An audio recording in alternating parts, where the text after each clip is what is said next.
Brasil, Coração do Mundo, Pátria do Evangelho. Um livro da editora FEB, de autoria de Francisco Cândido Xavier, pelo espírito Humberto de Campos. Capítulo 17. Primórdios da Emancipação. Quando as Américas vão ser colonizadas pelos europeus, foi uma tentativa do Cristo de trazer para cá, para todos o continente americano, sul, norte, central e norte, espíritos que começassem a fazer o seu processo de autorregeneração. E aqui já tinha sido selecionado para reencarnar nessas regiões, principalmente na região do Brasil, espíritos mais dóceis, mais compassivos, mais amigos, mais acolhedores. Porque quando começa, então, o trabalho para a colonização das Américas, um grande trabalho já no mundo espiritual já estava ocorrendo para trazer para cá, de todos os continentes, aqueles que eram mais dóceis, para que aqui tivesse menos atrito, menos problemas. Principalmente na América do Sul, onde seria implantado o Evangelho. E o Brasil seria a nação que teria uma responsabilidade maior, e tem, portanto, nós estamos sob o lema de Ismael, Deus, Cristo e caridade. Diante disso, nós vamos ver a nossa responsabilidade, os nossos compromissos perante a pátria espiritual superior, e todos nós, então, temos que arcar com as nossas consequências, com as nossas obrigações e fazermos o melhor possível para que o Evangelho seja bem dimensionado, bem divulgado nos corações de todos aqueles que estão em torno de nós.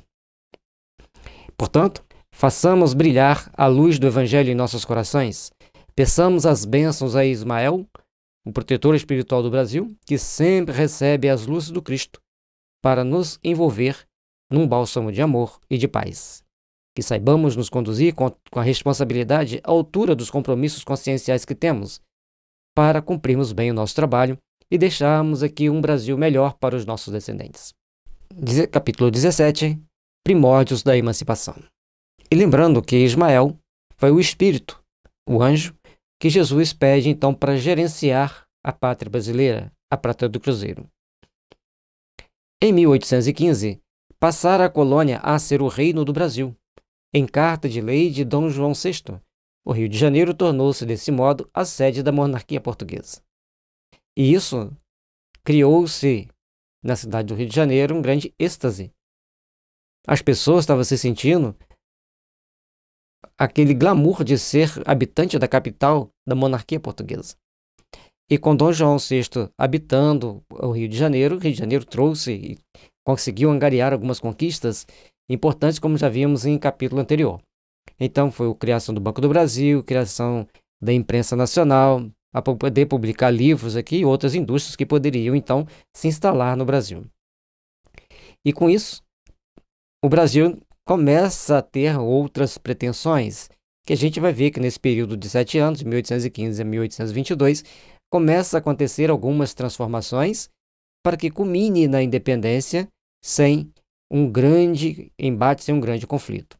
O soberano reconhecido, a terra que o asilara, dispensava ao Brasil os mais altos privilégios.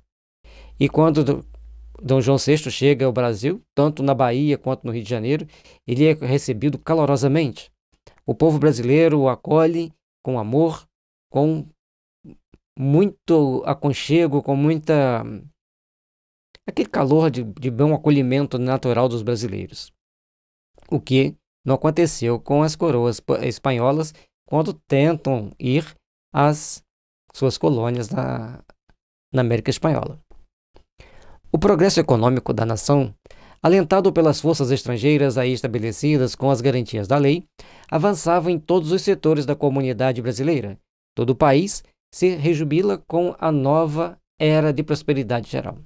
Estando então aqui, a corte portuguesa, o Brasil deixa de ser então uma colônia, passa a ser a sede do reino e todos começam a ganhar com isso. E o progresso econômico da nação começa a ter uma dimensão maior, começa a crescer mais e ter outras dimensões em termos de facilidade de comércio com outras nações e a instalação também aqui de algumas pequenas indústrias que vai alavancando o progresso. No Rio, porém, o generoso príncipe sofria os mais acerbos desgostos no ambiente da família.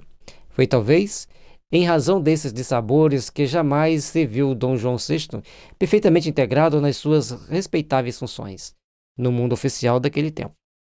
Então, ele estava sempre meio ensimesmado, meio que divagando. Vejamos. São conhecidos o apego do soberano aos seus almoços solitários, sem as etiquetas da época, seu retraimento e desleixo quanto a pequeninas formalidades que constituem o problema da elegância de um século. Com as roupas desabotoadas, mal contendo o corpo em suas dobras em desalinho, muitas vezes foi ele visto alheio às sérias preocupações da sua autoridade suprema, como se seu espírito vagasse na paisagem de outros mundos. Apesar do grande amor pelo Brasil, do grande amor pela pátria que o acolhia, mas os distúrbios da família, muito provavelmente, como ele deixa aqui, era a causa dele estar meio alheio, não estar bem integrado com toda aquela situação, porque uma família desestabilizada traz para quem é mais estabilizado dentro daquela família, alguns transtornos inconvenientes e desagradáveis. Certamente, lógico que tudo isso tem um conjunto de fatores que antecedem o momento que se vive. Em épocas anteriores, nós vamos definindo com quem a gente vai se casar, como que vai ser o nosso comportamento da pessoa dentro do nosso grupo familiar. E com isso, nós vamos recebendo as consequências desses nossos atos. Mas, se a família fosse um pouquinho mais íntegra na união dos sentimentos que deve existir dentro da família, certamente que Dom João teria feito um reinado melhor e talvez até aplacado as ideias de independência, criando um prosseguimento maior de interações mútuas e agradáveis entre as nações portuguesas, porque tinha também as da África. Mas tinha as intervenções da espiritualidade superior para que o Brasil se tornasse, então, a nação independente.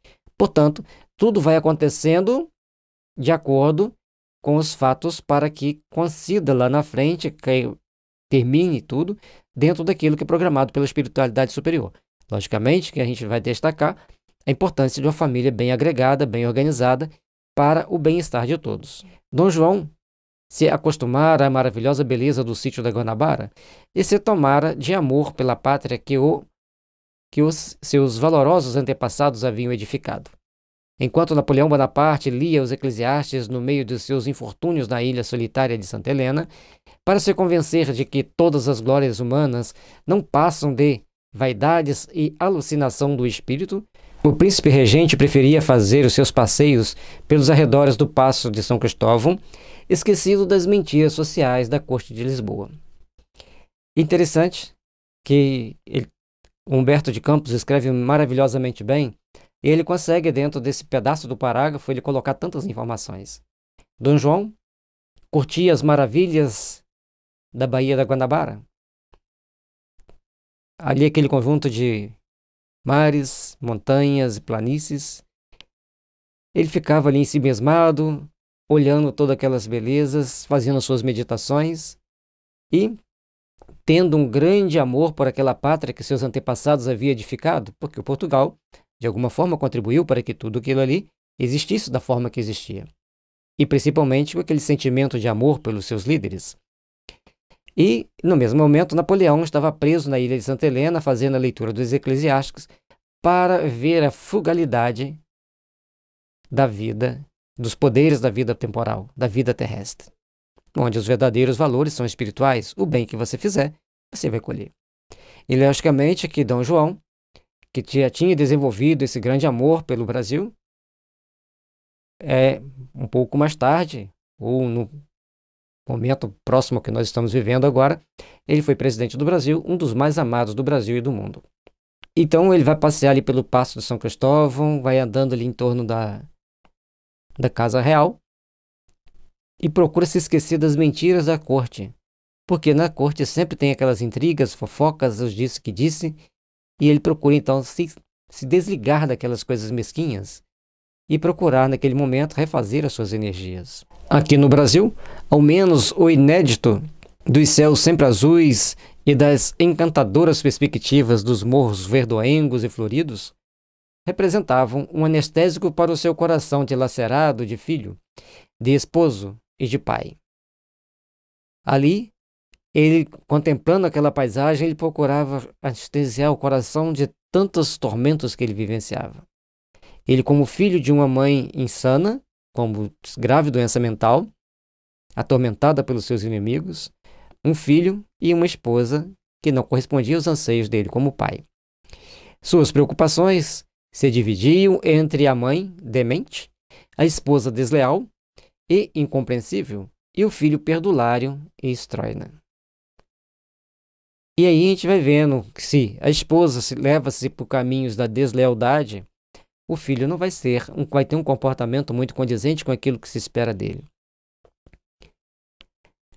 E a insanidade da mãe também estava representada na insanidade da esposa, porque se ela se portasse como uma esposa realmente, não indo pelos caminhos pelo que foi, certamente o filho seria um pouco mais centrado, saberia um pouco gerenciar um pouco mais o grande tesouro que estava em suas mãos. No seu cérebro não havia lugar para considerações em torno das transformações políticas da época, e a antiga metrópole portuguesa continuava sob a orientação dos homens públicos da Inglaterra. Em 1816, desprende-se do corpo enfermo e envelhecido o espírito de Dona Maria I. A rainha experimentara algo de lucidez nos seus derradeiros dias de supremas tribulações.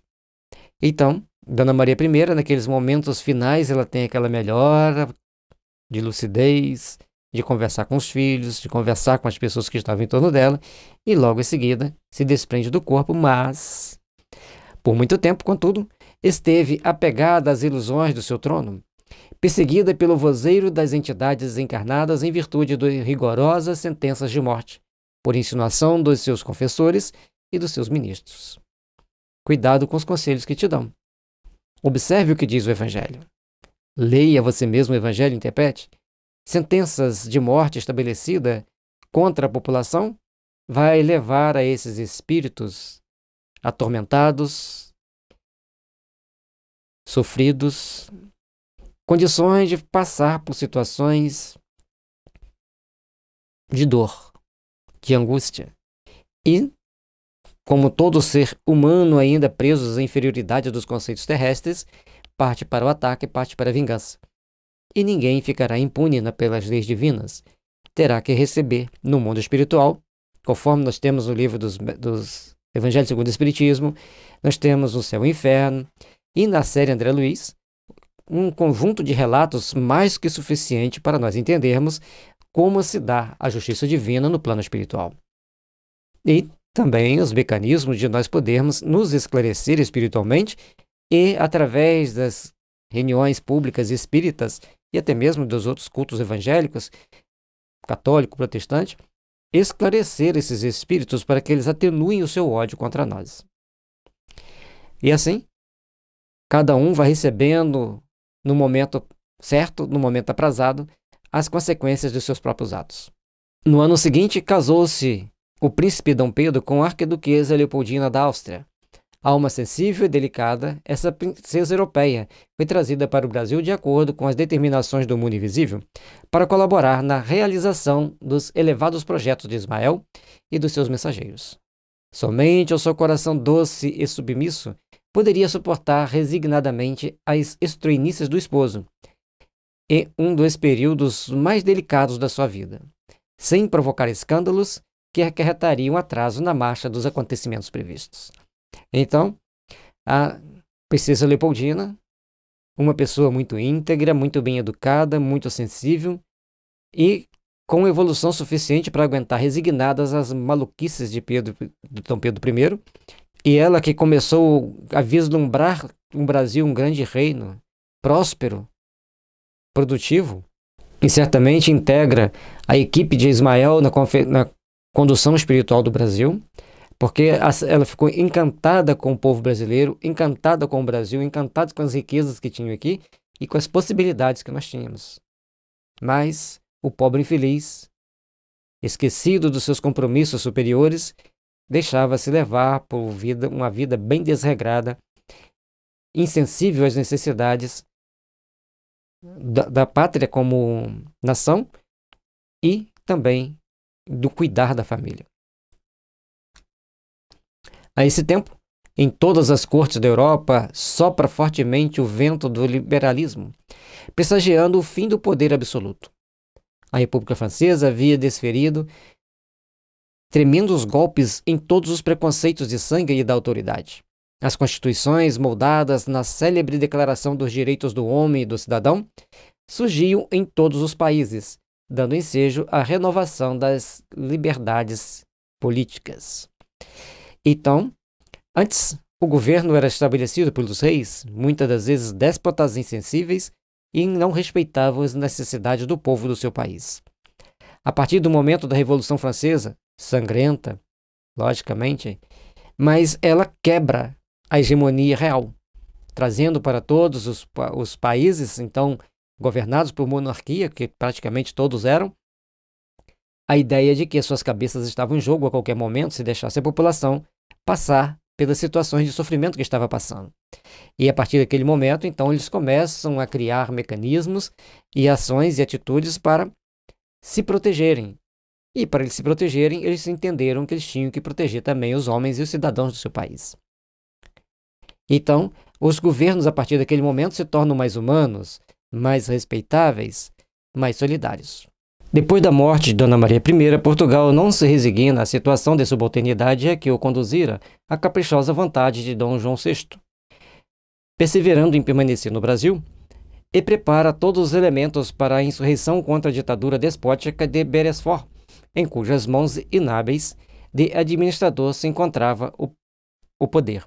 Então, em Portugal, quando a família real portuguesa foge para o Brasil, vem para o Brasil, Portugal passa a ser administrado por alguns militares ou lordes ingleses. Na época, no caso, ele era um conde. Então, Beresford é um conde anglo-inglês, um general do exército inglês e marechal do exército de Portugal. Ele conduz a gerência de Portugal durante a Guerra Peninsular contra Napoleão, contra Junot. E depois de terminada a guerra, Dom João VI estava feliz da vida aqui no Brasil, queria ficar tranquilamente aqui. Poderia ter estabelecido a independência, né, ficado aqui como rei do Brasil. Mas ele volta para Portugal a partir de um momento, ele começa então a preparar a sua volta, sabendo que ia enfrentar dificuldades acerbas, porque o poder estava na mão de pessoas não muito hábeis para governar. E normalmente, se não são hábeis para governar, começam a tomar atitudes violentas. A maçonaria, que em todos os tempos defendeu os princípios da liberdade e da fraternidade humanas, solicitada por elementos de Lisboa e de Pernambuco, não hesita em estender o seu concurso à independência do Brasil, que constituía assunto de só menos importância para os portugueses, desde que o soberano regressasse imediatamente à Europa, colocando-se à frente dos negócios do trono. Então, os portugueses queriam que o soberano, Dom João VI, voltasse para Portugal a todo custo. Tudo que interessava para eles era Dom João VI voltar para Portugal.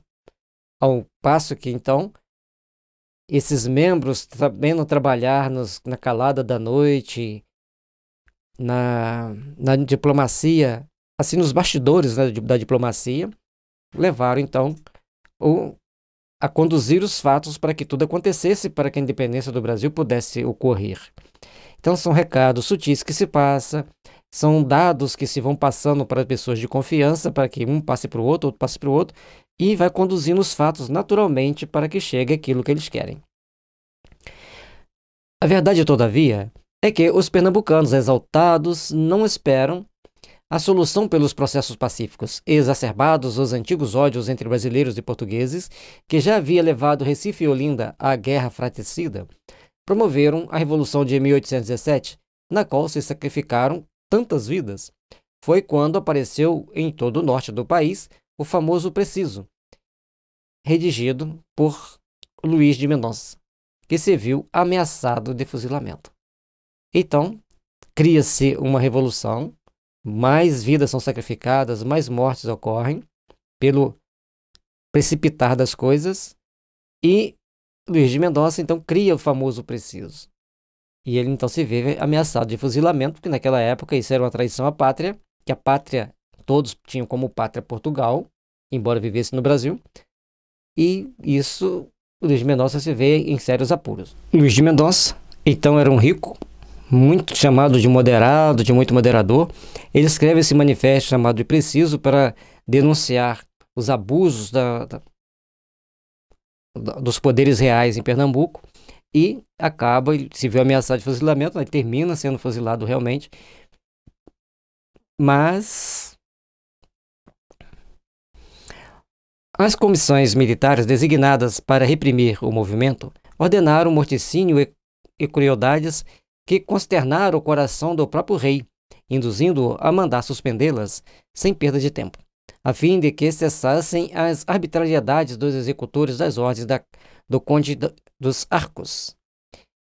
A 6 de fevereiro de 1818, dia da sua coroação, o soberano concedeu anistia a todos os implicados. Mas, quando eu fiz a pesquisa sobre quem era Luís de Mendonça, consta que ele foi fuzilado. Então, os outros implicados que ainda estavam vivos são, então, anistiados pelo rei naquele momento que ele está sendo coroado, mas já tinham sido cometidos vários morticínios, várias crueldades. E esses morticínios, essas crueldades, a gente vai vendo que ela vai se replicando em épocas diferentes. São chacinas aqui e acolá, que é ajuste de contas do passado. É necessário que venham os escândalos, mas ai daquele por quem vier os escândalos. Então, compete-nos refletir se estamos estudando o Evangelho para procurar colocar em prática o Evangelho, ou se ainda estamos mantendo nossa consciência presa ao passado, com sentimentos de arbitrariedade, de angústia, de vingança, redundando em resgates dolorosos e criando condições de resgates mais dolorosos no futuro próximo. Ismael e seus emissários conseguiram, com a proteção de Jesus, fazer desabrochar por toda parte os albores da paz, lançando os alicerces da emancipação do Brasil. Então, a partir do momento que Ismael pede a proteção a Jesus, ele e todos os seus emissários começam a arrefecer os corações, começa a baixar aquela calmaria pela ação da espiritualidade superior, e aí tudo vai caminhando para a harmonização. Aí você fala assim, mas esse é o problema, né? E aí vem mais aquele monte de situações. Então todos nós temos que começar a prestar atenção nas atitudes que nós tomamos, a prestar atenção nas atitudes que nós achamos que devemos tomar, porque naquele momento o Brasil ainda não tinha adquirido sua maioridade como pátria. Então ele recebia interferência direta da espiritualidade superior.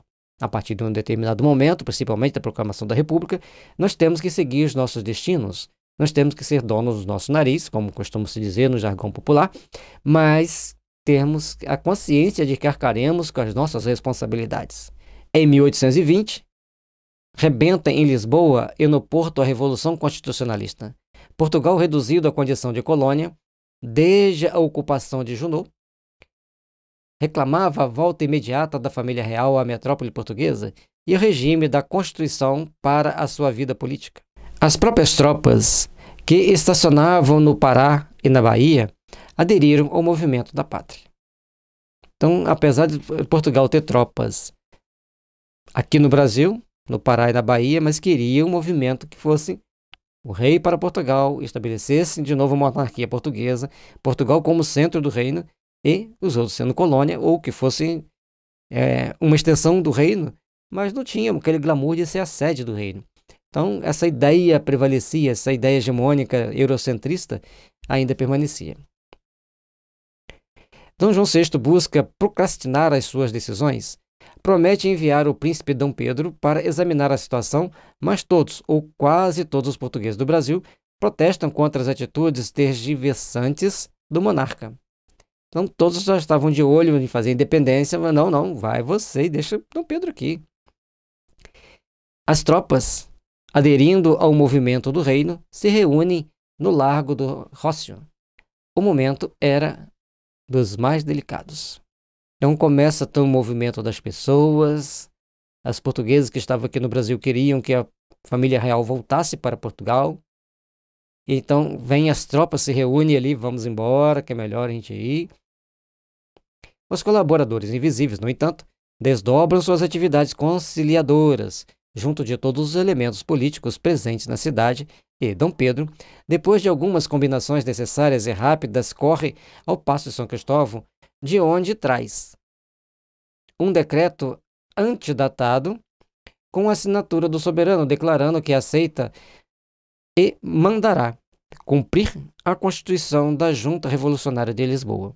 Então, a partir do momento ele que vê que as coisas estão complicadas, em tom conciliador, a espiritualidade superior vai interferindo junto às mentes mais capacitadas daquele momento, e eles vão então estabelecendo padrões e métodos para se integrarem dentro da estrutura social que era estabelecida pela essa Constituição Revolucionária de Lisboa, e começa a enquadrar-se dentro de uma lei que era estabelecida para melhorar a condição de vida de todos.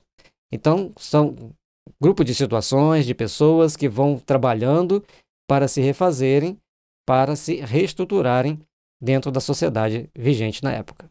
Os militares e a população entregam-se então às mais ruidosas manifestações de alegria. Girândolas e bandeiras celebram nas ruas cariocas o acontecimento. E aí junta todo mundo, antes estava todo mundo exaltado que tinha que acontecer uma mudança, a partir daquele momento que conseguem a teórica mudança, começa todo mundo a comemorar, festejar.